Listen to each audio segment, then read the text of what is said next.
Alright, sorry, I've accidentally just cut out, so let's try from here. I think we got from here, and we were finding the points of intercept. So we were finding these two green points here.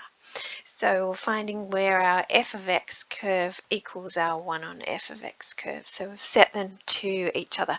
Now, we don't want to solve for an x equation that is to the power of 4, so we have to think of another way to do it.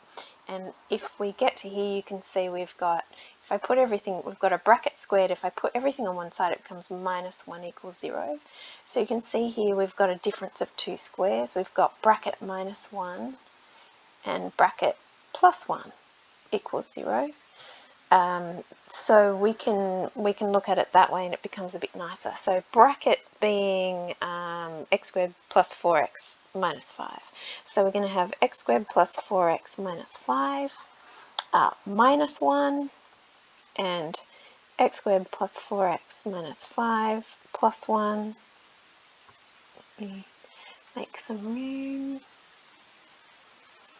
And that equals 0. And if we just simplify that a bit, we've got x squared plus 4x minus 6 and x squared plus 4x minus 4 equaling 0.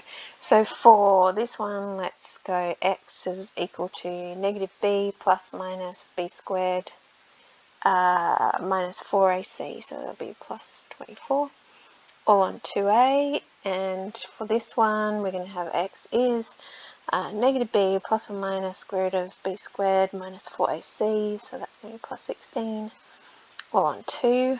So we're going to get minus 2 plus minus, this will be 4 divided by 2 is 2, so 2 root 2, because there's two lots of 16s there. And this one will be minus 2 plus minus, and that will be a root 10, because you get a 2 root 10 over 2. Alright, so there are our x values. So we've got 2. Oh, yeah, so we're getting 4 x values, which of course, silly me, so they also cross up here and here, these two graphs.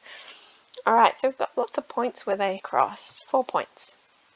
And then if I put that back into my x equation, now that I've found those 2 points, so putting it back into my x equation to find my y value, I won't find them all for you, but let's have a look. So if I look at my x is minus 2 plus root 10, then my y value will be minus 2 plus root 10 plus 5 times minus 2 plus root 10 minus 1.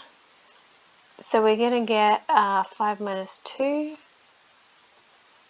and we're going to get, that will be a minus, so if I wrote it the other way, if I wrote the plus 3 here, you would see easily that's the difference of two squares, so root 10 times root 10 is 10, and we're going to have minus 9, so you're going to get a 1 there. So one of the points will be minus 2 plus root 10, 1.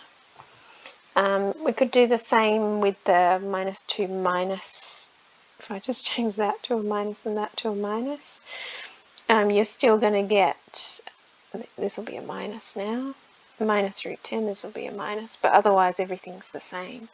So negative times negative is positive, it's still the difference of two squares, so you're still going to get 1, so the other point, that will also be a 1. Which makes sense because they're going to be these 2 points up here. So this point here will be minus 2 minus root 10, and that's 1. And this point over here will be minus 2 plus root 10, and that's at 1, a height of 1. Alright, so you do the same thing. I guess I could do it here if I throw this out.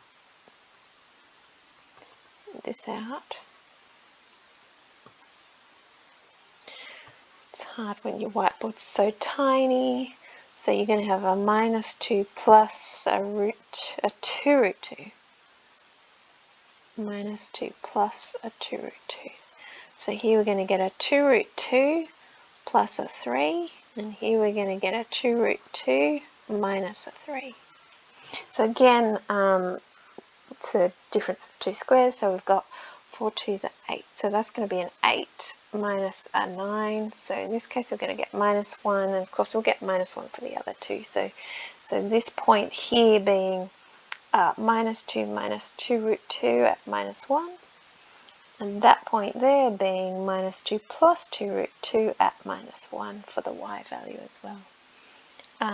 Alright, so sorry that was in two parts, and I hope that helped you sketch those functions.